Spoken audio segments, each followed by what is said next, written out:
waktu kita belajar aktivitas sekolah kita dua itu kan materinya kan tentang apa namanya hubungan induk dan anak ya kemarin kan. Nah ini sebenarnya cikal bakalnya itu. Jadi hubungan antara kantor pusat dan kantor cabang ini satu PT tapi dia memiliki beberapa cabang gitu kan. Nah, bagaimana apa namanya model treatmentnya gitu kan. Kalau kemarin kan pusat sendiri bikin laporan keuangan, apa namanya induk membuat sendiri, kemudian apa namanya anak juga membuat sendiri laporan keuangannya, kemudian di akhir tahun dibuat yang namanya laporan keuangan konsolidasi gitu. Nah, kalau ini sebenarnya cikal bakalnya itu apakah pusat membuat sendiri, cabang membuat sendiri, kemudian digabung menjadi kantor laporan keuangan tunggal atau seperti apa? Nah, itu yang sebenarnya menurut saya cikal bakalnya tentang sekolah kita belajar ini. Tapi ya dan ada perbedaan persepsi antara apa namanya pemilih mata kuliah tentang kontemporer dengan akuntan sekolah kita satu. Nah, saya sebenarnya bisa jadi menjadi tetap akuntan sekolah kita satu, ya akuntan sekolah kita dua yang tadi yang kemarin kita baca. Ini kan terbalik. Ini apa lah. Baik. Jadi hubungan pusat dan cabang yaitu hubungan antara kantor pusat, ya kantor utama ya, dengan kantor pengembangan perwakilan yang skala usahanya lebih kecil dan merupakan bagian dari kantor pusat yang tersebar di daerah lain. Jadi selama ini mindset kita itu kan cabang dan agen sama, sebenarnya ada perbedaan ya, antara kantor cabang dan agen. Kita lihat di sini. Perbedaan yang pertama, kalau kantor cabang itu struktur organisasi dan kegiatan tidak terlepas dari kantor pusat, jadi selalu terpantau oleh kantor pusat. Ya. Sehingga kantor cabang bertanggung jawab penuh atas segala aktivitasnya ke manajemen kantor pusat. Namun kalau struktur organisasi agen, ya terlepas dari kantor pusat. Kenapa agen itu produknya banyak dan multi apa istilahnya? multi produk. Jadi misalnya gini, kantor cabang Samsung, misalnya ya kan punya Samsung sendiri ya, ada Samsung Store kan gitu ya. Tapi ada juga yang agen sifatnya menjual semua produk dari HP gitu. Contohnya apa namanya? Erafone, ya kan? Erafone itu menjual produk iPhone jualnya, ya, Samsung ada, Oppo ada, ya, Realme ada, Sony ada, banyak sekali kan. Nah kalau yang semua produk dijual seperti itu namanya agen. Tapi kalau Samsung Store, dia hanya lini produknya dari PT Samsung, nah, itu namanya kantor cabang. Ya, kalau dibedain ya.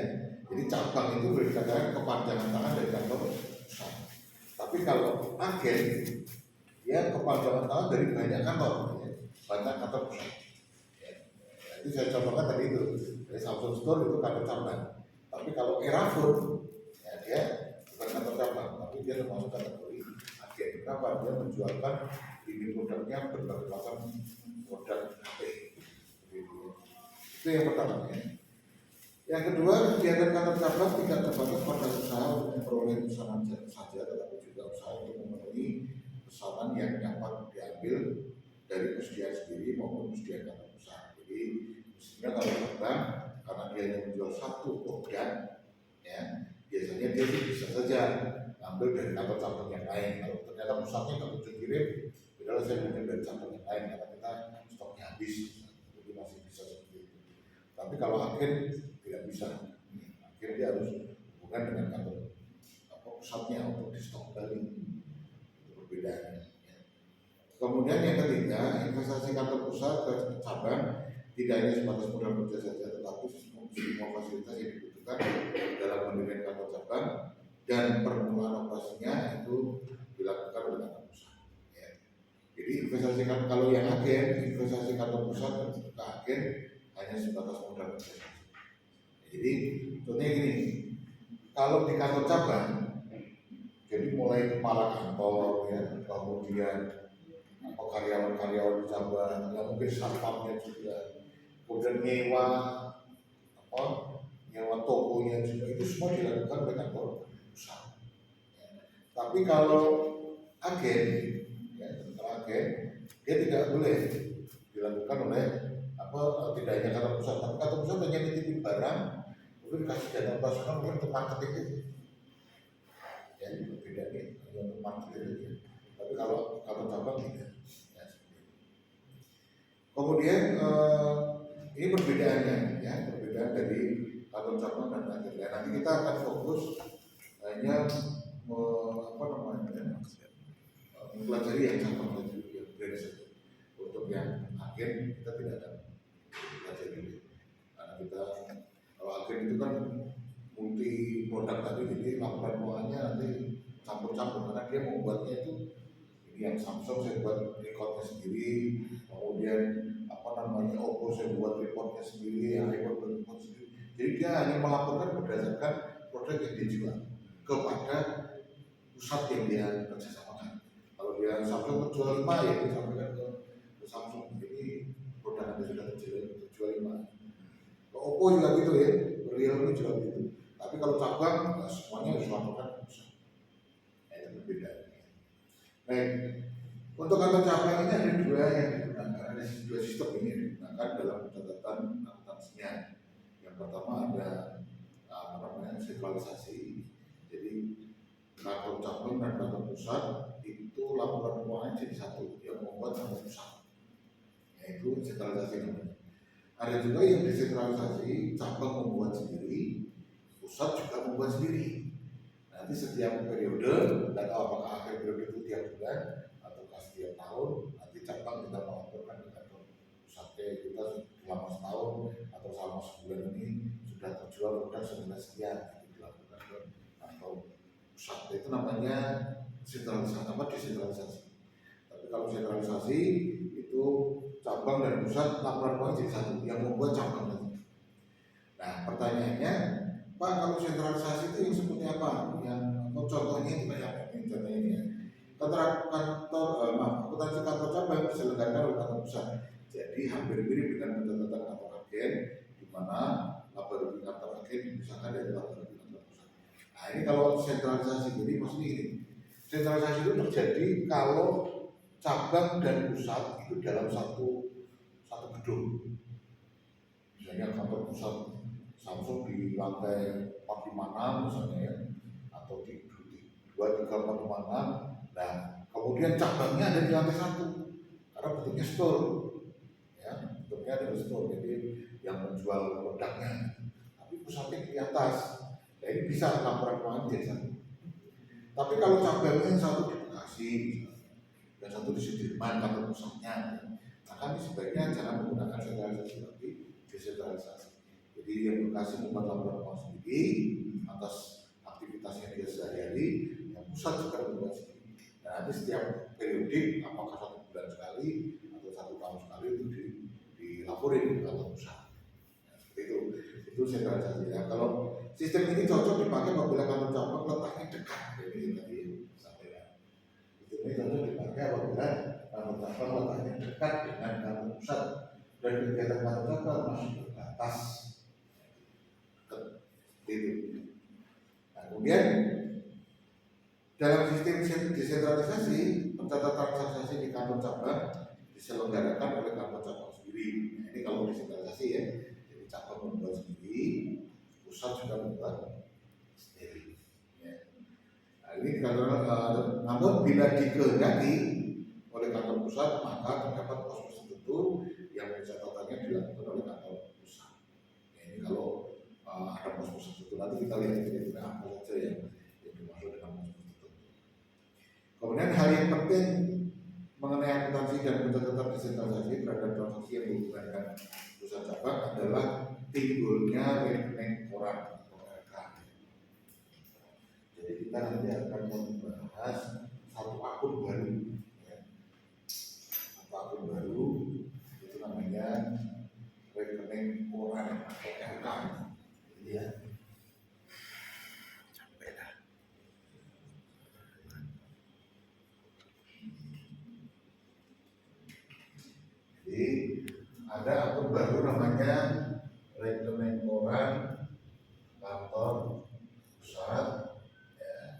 ada juga rekening koran kantor cabang. Ini mewakili kas dan mewakili pengiriman barang. Jadi nanti kalau misalnya nih kantor pusat mengirimkan uang ke kantor cabang misalnya, maka jurnalnya adalah rekening koran kantor cabang pada kas. Jadi kasnya cabang diwakili dengan rekening koran kantor cabang. Atau yang kedua misalnya kantor pusat mengirimkan barang dagangan ke kantor cabang, maka debitnya itu adalah rekening koran kantor cabang, debitnya adalah persediaan barang dagangan. Itu seperti itu. Jadi ini mewakili kas dan mewakili pengiriman barang dari pusat dan dari pengiriman barang ke, kali ini ke kantor cabang. Tapi kalau ini juga sama mewakili kas, dia juga mewakili pengiriman barang dari kantor pusat. Ini ada dua akun yang nanti akan kita pelajari sampai dengan perkuliahan materi ini selesai. Jadi ada dua akun baru ya. Selama ini kan kita selalu apa itu namanya? Selalu mewakili rekening karena selalu kasih juta terus dia melakukan. Nah khusus untuk kantor cabang ya, untuk materi content conference itu pengganti kas dan apa namanya dan pengiriman barang itu adalah rekening koran. Jadi termasuk akun baru selama ini barangkali seperti halnya yang tadi saya sampaikan, kita juga tidak akan mempelajari secara detail tentang akuntansi yang desentralisasi. Ya. Kenapa kita nanti akan fokus hanya pada akuntansi yang desentralisasi. Yang sentralisasi tidak kita baca. Tapi sebagai tahu saja bahwa kalau kantor cabangnya itu dalam satu gedung ya atau berdekatan, maka sebaiknya membuat laporan keuangannya satu saja, induknya saja atau pusatnya saja yang membuat cabangnya tidak berubah. Ya. Ini sebagai contoh, kalau kita menggunakan sistem desentralisasi, kantor pusat mengirimkan kas sebesar 200.000 untuk pembukaan akun cabang. Maka kantor pusat yang membuat jurnal rekening koran kantor cabang atau maaf ini pakai kas karena dia tidak ada rekening koran kantor cabang pusat ya. Dia yang membuat kas strip kantor cabang, kreditnya pada kas. Jadi kasnya cabang bertambah, kasnya pusat berkurang. Ya. Kalau kita biasakan begitulah, ya. Jadi kasnya cabang bertambah, kasnya pusat berkurang. Jadi apa? Kas kantor cabang kreditnya pada kas. Kemudian yang kedua, kantor cabang membeli aset tetap senilai 150.000 secara kredit. Maka karena ini pembeliannya adalah diperuntukkan untuk asetnya si kantor cabang, maka dia berdasarkan aset tetap kantor cabang, ya, kreditnya kas kantor cabang. Jadi kas kantor cabangnya yang untuk membeli aset cabang, jadi bukan kasnya pusat. Kalau ada tulis kas saja, ya, andai kata di sini ada tulisannya kas saja, maka di sini hanya seolah-olah pusat membelikan apa namanya aset ke cabang. Nah kalau soalnya seperti ini, berarti ini sebenarnya aktivitasnya cabang yang mencatat pusat. Ya, jadi kalau kita bahas seperti ini, jurnalnya seperti ini, seolah-olah ini adalah apa namanya yang mencatat seharusnya adalah kantor cabang, seharusnya ini ya. Tapi karena ini yang membuat adalah kantor pusat, maka ditulis aset tetap kantor cabang, kreditnya kas kantor cabang. Jadi yang berkurang itu adalah kasnya kantor cabang. Ya. Kemudian berikutnya pembelian barang dagangan semuanya secara kredit. Ya, jadi kantor pusat membeli 1.200.000, kantor kantor cabang membeli 800. Nah kalau seperti ini nggak boleh kita jadikan satu, ya. Transaksinya nggak boleh kita jadikan satu, ya. Tapi karena ini debitnya adalah dua akun yang berbeda, ya. Yang pertama adalah persediaan. Kalau persediaan kalau ini nggak ada kata cabang seperti ini, maka persediaannya itu miliknya pusat. Nah, gitu kan. Jadi ini pusat ditanya membeli persediaan dengan cara utang. Sedangkan yang kedua ini persediaan kantor cabang, berarti persediaan yang ada di kantor cabang, kreditnya ada utang. Jadi seperti kalau ini dua transaksi ya, pembelian barang dagangan yang satu untuk pusat, yang satu untuk cabang, tapi yang mencatat adalah pusat. Tuh, ya. Kemudian yang keempat, pengiriman barang dagangan dari kantor pusat ke kantor cabang, pengiriman barang dagangan dari kantor pusat ke kantor cabang. Kalau sendiri berarti persediaannya cabang bertambah, persediaannya pusat berkurang. Karena yang transfer dari persediaannya pusat dikirim ke kantor cabang. Gitu ya. Jadi persediaan kantor cabang, kreditnya persediaan. Ini untuk yang sentralisasi. Tapi masih ada yang sentralisasi. Sebelum kita masuk ke desentralisasi. Untuk sentralisasi berikutnya, penjualan barang semuanya dilakukan secara kredit. Kantor pusat 1.500.000, kantor cabang 700. Harga pokok harga pokok barang dagangan yang dijual masing-masing kantor pusat 1 juta dan kantor cabang 400. Itu sudah kita bersusunan tetap dibuat tidak boleh dijadikan satu, ya. Tetap dipisah. Piutang dengan pada penjualan, APP pada persediaan, maka ini karena yang sendiri, berarti ini jadikan satu ya sebenarnya bisa kita jadikan satu, ya. Karena apa? Persediaannya sebenarnya walaupun ada di cabang, tapi kan kirimannya dari pusat juga dan satu gedung lagi ya. Jadi ini dianggap jadi satu, ya. Maka piutang dana pada APP senilai 2.200.000 ya. Ini 2.200. Sedangkan persediaan APP pada persediaan sebesar 1.400.000. Sudah bisa kita hitung laba kotornya ya. Kemudian penagihan piutang dana kantor pusat sebesar 1,3, kantor cabang 500. Ini juga sama ya. Penagihannya juga kita jadikan satu. Ini bisa langsung kas pada piutang senilai 1.800.000 dan piutangnya juga 1.800.000.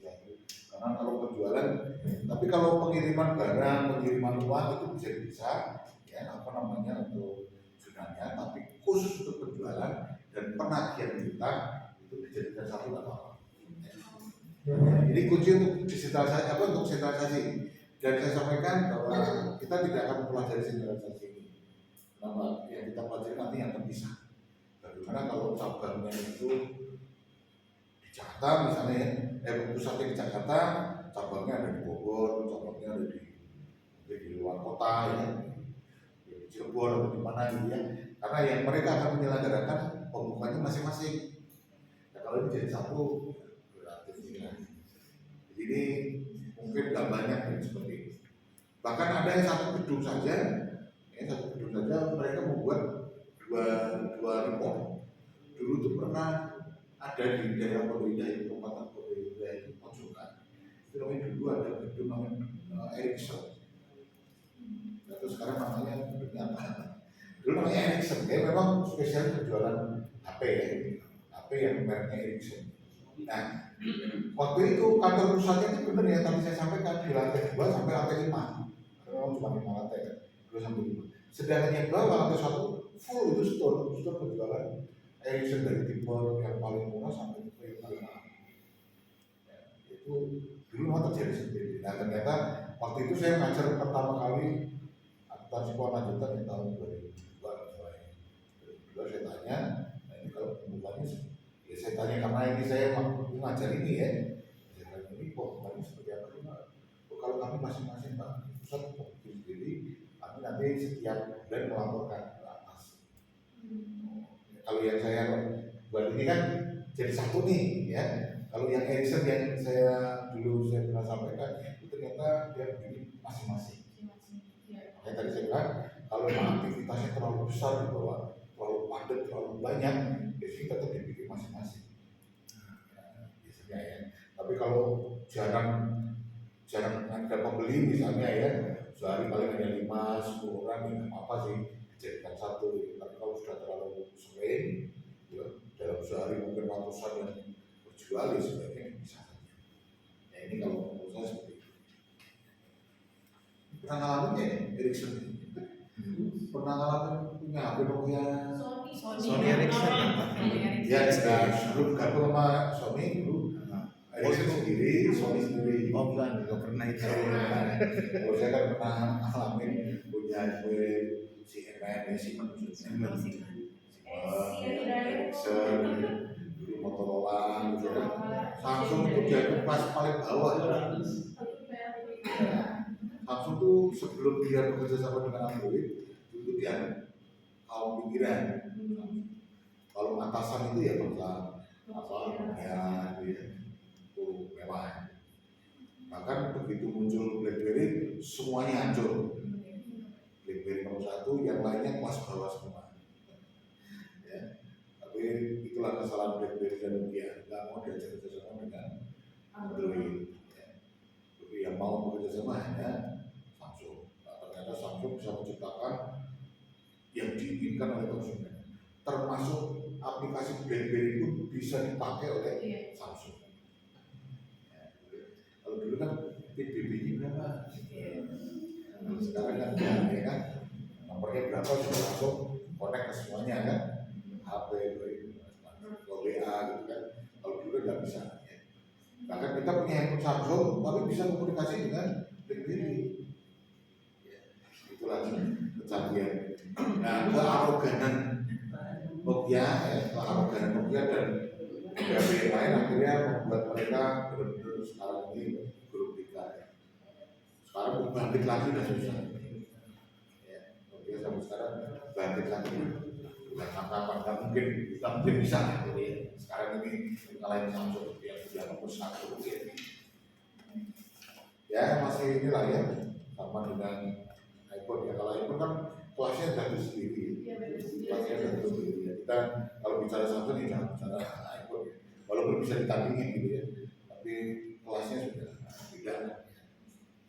Ya, kalau saya kadang mikir iPhone yang terbaru ya 16 Pro Max gitu ya sampai 33 juta itu ini harga satu NMAX beli handphone doang dikantongin dan kayaknya gimana gitu ya. NMAX masih bisa dipamerin ya mana-mana gitu kan. Bisa untuk ngapel ya cowok-cowok ya tempat saya Samsung bilang dikantongin tapi nggak ada kalau pakai pun keren. Tapi begitu masuk ke ini waduh 30 saya karena saya nih karena prinsipnya mungkin ekonomis dari dulu. Jadi kalau 32 juta saya aja, tapi nggak apa-apa. Saya kemarin ketemu teman-teman, jadi teman S2 saya di tahun 2000 ya, sekarang udah profesor ya, yang bisa lihat status saya ini. Apa namanya? Teman saya ini nanti mudah-mudahan dia bisa kita kerjasamakan. Dia mau mengisi kuliah tamu, mau mengisi apa gitu terkait dengan apa namanya adaptasi pusat cabang. Cuma saya ngobrol ya karena ternyata besar adaptasinya besar sekolahan, jadi masuk ke atas sekolah juga. Ya mudah-mudahan nanti nilainya. Nah apa yang saya dapat kemarin itu ternyata dia tuh iPhone-nya juga ada iPhone Pro Max ya iPhone 16 Pro Max, satunya iPhone 16 yang biasa. Jadi dua-duanya iPhone 16 tapi yang satu Pro Max yang biasa. Yang belum ya ini berapa ya satu 18 satu 32 desentralisasi ya. Tapi desentralisasi seperti yang tadi sampaikan mungkin tidak kita keluarkan atau sebatas ada paham bahwa desentralisasi itu seperti tadi. Nah kalau yang ini sistem desentralisasi, jadi transaksi keuangan kantor cabang di dalam sistem desentralisasi dikelompokkan menjadi 2, yaitu 1 transaksi antar kantor cabang dengan kantor pusat. Transaksi ini akan mempengaruhi hubungan kantor cabang dengan kantor pusat sehingga transaksi ini dicatat baik oleh kantor cabang maupun kantor pusat. Yang kedua, transaksi antar cabang atau kantor cabang dengan pihak ketiga. Transaksi ini mempengaruhi hubungan kantor cabang dengan kantor pusat. Ya, Kalau kantor cabang, kalau kantor pusat misalnya ya, ini kantor pusat, kemudian ini kantor cabang. Kalau cuma seperti ini saja mungkin nggak terlalu ribet ya. Jadi ini mengirimkan uang ke sini, ini mengirimkan barang dagangan ke sini, kemudian sebagai laporan setiap akhir tahun atau cabang melaporkan labanya ke sini, kemudian transaksi biasa-biasa saja ya. Tapi yang jadi masalah itu kalau ini punya cabang misalnya juga ini kantor cabang ini B, ini A, ya. Kemudian misalnya nih contoh aja yang agak rumit ya. Kantor cabang, kantor pusat mengirimkan barang dagangan ke kantor cabang A. Kemudian kantor cabang B menelpon ke pusat, saya tolong dikirimkan barang dagangan sekarang juga. Kantor pusat karena barangnya habis memerintahkan kantor cabang barang yang barusan kamu terima tolong kirimkan ke cabang B. Sedangkan lokasinya ini kata macam Jakarta misalnya ya. Ini di Semarang, ini di Surabaya. Pada saat kirim ke sini biayanya mungkin murah, nah kata 50.000. Tapi kalau dari Semarang ke Surabaya misalnya 30.000. Sedangkan berarti kalau kita total ya ini kan 50 plus 30 kan. Tapi kalau dari kantor pusat ke kantor cabang sebenarnya cuma misalnya 60.000 misalnya. 50.000 misalnya ya, ini 30.000. Jadi kan ada selisih 20.000 ya. Jadi kalau dari sini ke sini 80.000, tapi dari pusat langsung ke cabang cuma 60.000. Sehingga ada selisih berapa? 80.000 dikurangi 60 menjadi masalah.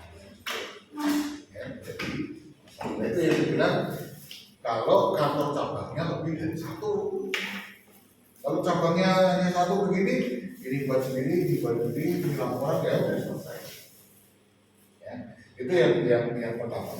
Terus yang kedua jangan lupa bahwa apapun barang atau uang yang dikirimkan ke cabang atau cabang yang dikirimkan ke pusat, maka dua-duanya harus diperjuangkan. Misalnya, pusat mengirimkan uang ke cabang, maka pusat membuat jurnal, cabang juga membuat. Pusat mengirimkan barang dagangan ke cabang, maka pusat juga membuat jurnal, cabang juga membuat. Kemudian cabang mengirimkan uang ke pusat, maka cabang buat jurnal, pusat juga membuat. Tapi kalau kantor cabang melakukan aktivitasnya sendiri, misalnya kantor cabang membeli barang atau membeli aset, kantor cabang mengeluarkan biaya iklan, kantor cabang membayar gaji pegawainya, maka yang membuat hanya ini dong. Ini nggak perlu. Nah, itulah perbedaan antara sentralisasi dan desentralisasi. Oke, kita lihat satu-satu untuk transaksinya biasanya apa saja ya. Nah ini ya, jadi ada 5 transaksi yang biasanya apa itu namanya berhubungan antara pusat dan cabang. Yang pertama, pengiriman kas atau aset ya dari kantor pusat ke kantor cabang atau sebaliknya. Jadi pengiriman kas, wakas memulai dari pusat ke cabang atau cabang ke pusat. Ini yang pertamanya. Kemudian yang kedua, pengiriman barang dagangan dari kantor pusat ke cabang atau sebaliknya. Ya, jadi pengiriman barang dari pusat ke cabang atau dari cabang ke pusat. Apakah mungkin seperti itu ya? Oh, cabang ini barang ke pusat biasanya itu bentuknya tadi itu, jadi seperti ini. Ya, jadi pengiriman barang ke cabang, ya. Kemudian cabang diminta pengiriman barangnya ke sini. Walaupun sifatnya ini pengiriman barang antar cabang, tapi transaksinya seolah-olah ini dikembalikan ke pusat baru ke sini. Jadi nanti jurnalnya seperti itu. Jadi jurnalnya tidak langsung persediaan barang cabang A, persediaan barang cabang B, berikutnya persediaan barang cabang A. Tidak seperti itu. Tetap harus di sini dulu. Jadi dieliminasi yang A-nya, lalu dimunculkan yang B. Itu yang dimaksud dengan yang poin kedua ini ya, kalau pusat mengirimkan cabang mengirimkan ke pusat.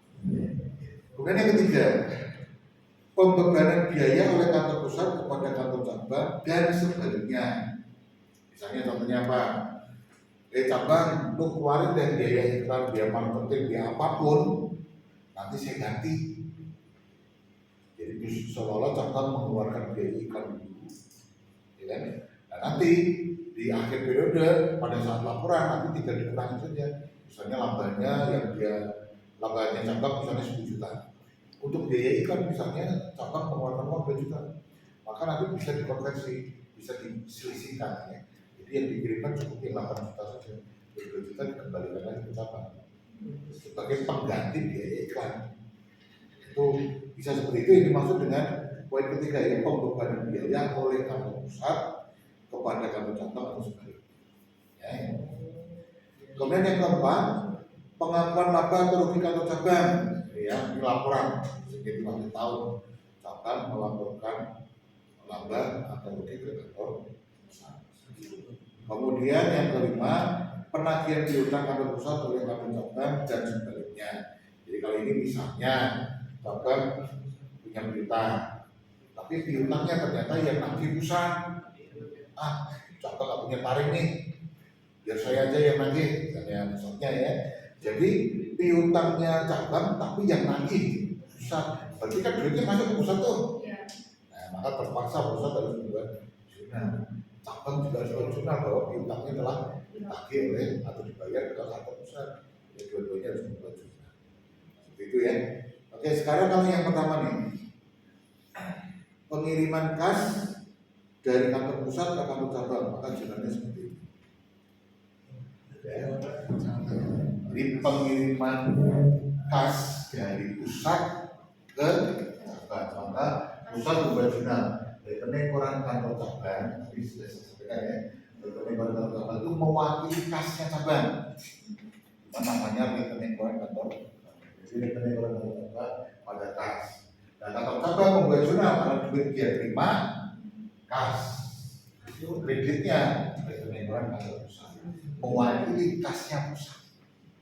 Seolah ini adalah kasnya pusat. Sebenarnya kan kas pada kas itu kan. Nah, supaya pengganti kasnya pusat berarti rekening koran kantor pusat. Jadi kas pada rekening koran kantor pusat. Ini yang pertama. Jadi menerima atau pusat mengirimkan uang ke kantor cabang. Ya, pusat mengirimkan uang ke kantor cabang. Maka kantor pusat berjurnal rekening koran kantor cabang pada kas. Kemudian kalau yang kantor cabang kas pada rekening koran kantor pusat. Di sini ada yang tanya, bisa dipahami ya. Tinggal diaplikasikan ke angka. Cuma dari bulan berarti. Iya. Oke, sekarang yang kedua, rekening koran kan soalnya tadi pengiriman barang dagangan, ya pengiriman barang dagang dari kantor pusat ke kantor cabang. Jadi kalau tadi ngirimin uang, kalau sekarang ngirim barang. Dan tadi saya sampaikan bahwa uang dan barang itu diwakili oleh ini, ya, diwakili oleh rekening koran, maka jurnalnya seperti ini. Tetap tulisannya rekening koran kantor cabang, ini mewakili persediaan barang dagangnya cabang. Ya. Jadi rekening koran kantor cabang, kreditnya pengiriman barang ke cabang. Tapi kalau cabang membuat jurnal, pengiriman ini mengganti ini ya, mengganti persediaan. Pengiriman barang dari yang beda ya. Kalau ke itu dari pusat, kalau dari itu dari cabang. Jadi pengiriman barang dari kantor pusat rekening koran kantor pusat. Jadi ini juga sama, pengganti persediaannya kantor pusat. Jadi ya, pengiriman barang dari kantor pusat, kreditnya rekening koran kantor pusat. Oh, jadi kalau ditulis persediaan pusat, terus persediaan cabang itu tidak bisa. Kalau diganti air. Tapi kalau seperti itu kalau untuk apa namanya induk dan anak mungkin tepat ya, induk dan anak mungkin tepat. Tapi kalau untuk kantor pusat dan kantor cabang sampai detik ini yang kita pelajari seperti ini. Jadi saya tidak bisa mau mengatakan apakah ini harus persediaannya cabang. Misalnya kalau nanti ini untuk membedakan bahwa kalau apa namanya di pusat dengan cabang nanti akan berbeda ya. Jadi kalau nanti ada persediaan kalau itu kan pusat ya. Begitu ada nanti ada misalnya pengiriman barang dari kantor. Jadi sebenarnya kan cuma istilah ini aja, istilah akunnya saja. Tapi realitanya kalau dia mau berlaporan tetap harus bisa persediaan. Nah, jadi ini sebenarnya mewakili persediaan juga. Dan nanti kalau pas laporan keuangan itu persediaan induk dan cabang tetap dijadikan satu ya. Cuman mungkin dalam tanda kutip lokasinya saja berbeda. Yang tidak di satu gudang tapi di banyak gudang. Nah ini yang pernah saya audit dulu waktu saya audit itu, data ya. Karena kalau data itu kan ini banyak di seluruh Indonesia. Di Surabaya ini setiap provinsi itu ada aja itu toko data. Bahkan dalam satu provinsi mungkin bisa lebih dari satu, bisa 3, 4. Di Jakarta aja banyak banget. Ciputat ada, Ciputat ya, Ciputat ada kecamatan ya, itu aja ada 2. Ada bayangkan seluruh Indonesia, nah, dulu ya, tahun berapa, tahun 2021, 2024, pas selesai COVID, itu saya audit di Natal, Kapol sampai sekarang, apa namanya, tekor, karena kan jadi saya bawa 10 mahasiswa kita kirim untuk audit. Nah, ternyata pesawatnya kan lumayan. Habis dari Kalimantan, dari kedua harus Sulawesi. Nah, itu lumayan. Agak terasa. Itu kalau sudah. Baik. Kemudian yang ketiga, pembebanan biaya oleh kantor pusat kepada kantor cabang dan sebaliknya. Nah, ini tadi saya contohkan misalnya iklan ya atau marketing. Kalau zaman dulu kan, zaman saya SD SMP itu kan iklan di media cetak ya, koran, ya. Kemudian radio itu kan masih besar. Kalau sekarang kan sudah digital marketing semua ya, menggunakan media sosial semua. Nah, itu ternyata menimbulkan cost, menimbulkan biaya. Nah, kadang biaya itu dikeluarkan dulu oleh kantor cabang yang nanti akan diganti oleh kantor pusat. Nah, kalau itu yang terjadi, yang ketiga maka jalannya seperti ini. Rekening orang kantor cabang pada biaya. Nah, nanti cabang membuat jurnal biaya pada rekening pusat. Jadi dia mengeluarkan biaya iklan, tapi yang nanggung kantor pusat itu saya sendiri. Kalau kita membayar usaha iklan ya, maka biaya iklan pada kas pusat. Padahal ini hanya kita bayar, tapi biayanya kita keluarkan, tapi yang nanggung tapi kas yang dikeluarkan kas yang pusat. Ini yang saya maksud tadi bahwa kalau biaya yang dikeluarkan oleh cabang, tapi diganti lah gitu ya, istilahnya dirembes oleh kantor pusat. Itu maka sudahnya seperti itu. Iya. Satu akun aja ya Pak. Ya, satu akun aja. Tetapi kalau biayanya macam-macam ya, berada biaya iklan, biaya angkut, dari tinggal tulis saja. Jadi keseluruhan dari dalam biaya. Soalnya kadang maaf, tapi ada yang ditanggung, ada yang enggak ya. Iya. Ada yang ditanggung, ada yang enggak, seperti beban gaji, biaya gaji itu kan enggak ditanggung. Biasanya di kesepakatan di awal aja yang kaitannya dengan produk, misalnya biaya angkut, kemudian biaya iklan, biaya advertising, ya macam-macam itu biasanya ditanggung oleh pusat. Tapi kalau biaya lain itu tidak ditanggung. Oh, berarti ini berlaku untuk kemitraan juga ya? Kemitraan berlaku gitu? Kalau kemitraan enggak, agent kan beda.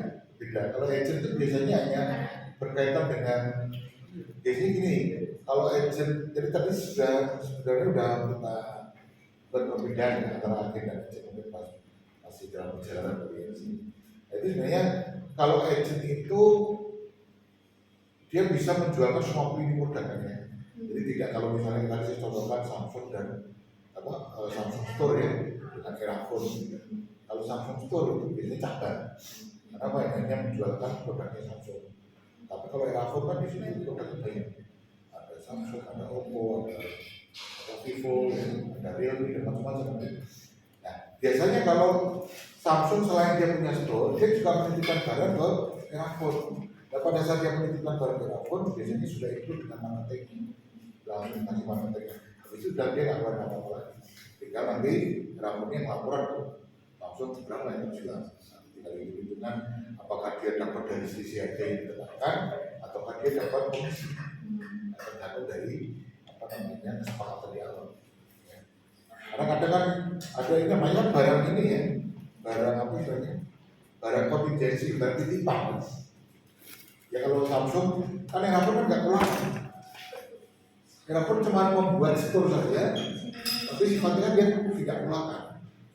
Barangnya semua barang titipan.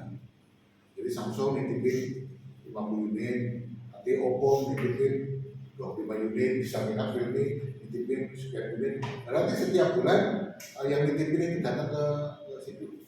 Ya, tinggal kalkulasi aja. Nah, tinggal itu tadi biasanya kalau barang titipan itu biasanya dapatnya komisi. Jadi kalau misalnya Samsung, kalau ini jualin ya harganya 3.500.000, maka biaya Erafone tidak boleh menjual lebih dari angka yang ditetapkan. Jadi kalau Samsung ngomong ini jual 3.500.000, maka si Erafone juga menjualnya 3.500.000. Nah, pertanyaannya Samsung apa sih? Erafone dapatnya apa? Namanya komisi. Nah, komisi nanti bisa 1%, bisa 2%, bisa 3%, bisa 5%. Kalau dia barangkali harganya ini sama Samsung dinaikin, bisa jadi dia dapat 10%. Dari 3.500.000 berarti dia dapat 350 per setiap penjualan produk. Makanya kita lihat aja di situ kalau ada kayak Erafone tuh ada ke apa namanya bagian marketingnya ya, dia getol banget supaya kita menjualkan ini produksi jangan yang itu nggak bagus pak ini bagus pak ini biasanya bikin paling gede. Nah gitu ya, jadi apa namanya istilahnya itu komisinya paling gede lah. Kalau yang lain mungkin ada 200.000-an, ada 300.000-an, atau 500.000-an, mungkin bisa jadi satu produk dia kasih 700.000. Makanya dia ketol banget promosinya ini. Walaupun sebenarnya spesifikasinya sama. Kalau franchise, Nah, kalau franchise itu kan biasanya kan ada persediaannya dikirim dari apa namanya yang ketiga betul ya. Nah, kalau yang keempat ini adalah yang pengakuan laba rugi. Jadi kantor pusat melaporkan laba, ya, kantor cabang melaporkan laba ke kantor pusat. Ya, jadi setelah dihitung, ya, dihitung apa namanya pendapatan, dikurangi beban yang lain-lain, dan dikurangi pajak dan seterusnya, labanya sekian. Maka laba ini tetap kita laporkan ke pusat. Pusat setelah kita hitung laba rugi kita sekian dulu. Maka kalau itu yang kita lakukan maka jurnalnya seperti itu. Rekening koran kantor cabang, kreditnya laporan atau ini kayaknya lebih ke apa namanya ikhtisar laba rugi kalau kita mau menutup itu sudah tutup. Jadi apa namanya rekening koran kantor cabang, kreditnya dari ikhtisar laba rugi. Nah kantor cabang membuat surat ikhtisar laba rugi pada rekening koran kantor pusat. Jadi seolah-olah itu apa namanya diakui oleh kantor pusat, tapi kalau ini sudah dilaporkan, ya istilahnya seperti itu. Kalau ada kesulitan ya, khusus yang keempat ini ya tahu saja ya. Kemudian yang kelima pengenaan penagihan piutang. Kalau ini tadi saya sudah contohkan bagaimana kalau pusat yang nagihin piutangnya cabang, ya. Jadi si customer atau supplier lain itu dia bayarnya ke kantor pusat, bukan kantor cabang. Nah kalau itu terjadi maka tetap dibuat seperti ini, rekening orang kantor cabang, seolah-olah cabangnya apa ya? Dari piutang cabang dikurangi. Tapi di cabang membuat seperti itu, kas ambil dari kasnya pusat. Kenapa? Duitnya dari pusat. Dari kas bertambah, tapi kas yang pusat berkurang. Seperti itu. Ini kalau satu cabang ya, kalau satu cabang. Ditanya urusan cabang. Ini yang satu cabang, kita belum bicara yang dua cabang. itu ada cabang tuh bisa cabang dan diskusi. Kali nanti tinggal diaplikasikan ke angka, soalnya nggak terlalu gitu. Soalnya juga seperti yang tadi aja, seperti yang ini aja. Misalnya PTA membentuk cabang di lokasi ini, transaksi yang terjadi satu, PTA ya selaku kantor pusat mengirimkan barang kas kepada kantor cabang senilai sekian. Ada kan tidak juga itu. Sebenarnya sisi dari cabang, dari sisi pusat. Kemudian kantor pusat mengirimkan barang dagangan ke kantor cabang. Ya, ada 3 mobil jurnalnya di pusat bagaimana, jurnal di cabang. Ya, dan seterusnya sampai dengan yang poin kelima ini. Jadi nanti tinggal diaplikasikan ke angka saja. Saya tidak masuk ke contoh soalnya ya, tapi cara menggunakannya seperti itu. Udah ini aja udah cukup nih. Kalau ibarat kata kalau anak SMA mah yang bercontekan. Ya, kita lanjut yang ini. Masalah-masalah khusus dengan kantor pusat dan kantor cabang. Yang pertama, bagaimana kalau kantor cabangnya di luar negeri? Jadi nanti ada transaksi selisih kurs ya pasti, ya kan, selisih kurs. Jadi mungkin kalau anda yang sudah terbiasa ke luar negeri tentu sudah terbiasa kalau anda ambil ATM di luar ya, tentu sudah pernah rasain. Ternyata kalau saya ngambil sekian dolar, begitu masuk ke mobile banking kita, berkurang sekian juta nih, nah gitu kan, pasti kan merasain itu. Nah, itu yang terjadi nanti bagaimana cara kita itu mengkonversinya, konversi dari misalnya cabangnya di Filipina, dia menggunakan peso, atau kemudian kita konversi ke rupiah. Nah itu seperti apa? Itu biasanya kita menggunakan kurs nabi, kalau kita berlakukan kurs nabi. Nah itu biasanya bagaimana cara kita mengkurskan itu? Itu yang jadi masalah, itu kan pertanyaan itu ya, masalah khusus bukan kantor pusat itu masalah yang pertama ini. Yang kedua, pengiriman barang ke cabang di nota dinas di atas harga pokok. Misalnya kalau ini harga persediaannya itu misalnya 100.000, dikirim ke cabang dinaikin dulu, harganya nggak 100.000, tapi harganya harga dari kami 150.000. Cabang kan mau nggak mau tetap nyacarin 150.000. Sedangkan pusat produk itu nilainya 100.000. Nah, pertanyaannya pada saat ini terjual nanti HPP-nya mana? HPP-nya yang 100.000 atau yang 150.000? Kenapa? Kalau barangnya sama, seharusnya kan HPP-nya yang ini. Tapi cabangnya terimanya loh, kan terimanya harga pulang lagi kan 150. Ya HPP-nya 150 doang. Nanti saya jual 170, ini saya ukur 20. Tapi bagi hidup untungnya jadi 70. Sudah terjual 50, dijual 170. Untung 70. Nah itu yang jadi masalah. Ya, yang satu mengakui labanya cuma 20, tapi pusat yang ngambilnya labanya 7. Nah dari situ pertanyaannya. Itu masalah yang kedua. Nah, masalah yang ketiga, pengiriman antar cabang. Nah, ini yang kami contohkan, cabang A pengiriman barang ke cabang B, pengiriman aset antar cabang. Nah, itu ya. Nah, silakan. Nah, ini udah gunakan ini. Udah habis sebetulnya. Apa mau kopi Pak? Tapi saya udah kopi hitam pagi-pagi. Katanya bisa tapi kalau nambah tapi pagi itu tapi ya komputernya yang Arabica ya yang soal ya kalau yang pagi robusta kan kuat ya yang Arabica ya ada asam-asam robusta apa Arabica. Saya kemarin saya pikir tuh waktu bulan Februari kan saya umroh ya, saya pikir kopi Arab itu kayak apa gitu, datangnya kopi Arab rasanya kayak ini semua apa itu semua bumbu masak masuk. Jadi kok warnanya keren ya, kemudian ada rasanya saya lihat ada jintamnya, ada sedikit jahenya, ada kopi iya kayaknya teh apa namanya sama dengan kayak dia kan ya. Kemarin nitip teman yang saya pulang, dia berangkat, ternyata ada kopi yang khusus, bentuknya kayak Nescafe. Jadi kalau diaduk langsung hilang, dan dari nafas. Kopi Turki itu, agak mahal tapi enak. Itu jenisnya apa? Orang apa Arabica, tapi tidak terlalu asam. Arabica ini tidak terlalu asam. Itu nggak pakai gula, lebih enak. Tapi kalau kita pakai gula malah gak enak. Iya. Yang kopi Turki itu ya. Katanya sih harganya 300 ribu. Saya ganti nggak mau ya. Saya bayar nggak mau. Jadi 450 gram. Abang.